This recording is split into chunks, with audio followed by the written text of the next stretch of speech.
চূড়ান্ত হলো নেদারল্যান্ডসের বাংলাদেশ সফরসূচি। ভারত এ মাসের বাংলাদেশ সফর স্থগিত করার পর নেদারল্যান্ডসের সঙ্গে 3 ম্যাচের টি-20 সিরিজ আয়োজন করবে Bangladesh cricket board BCB.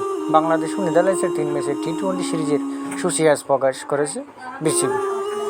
30শে August সিরিজের প্রথম ম্যাচে মাঠে নামবে দুই দল।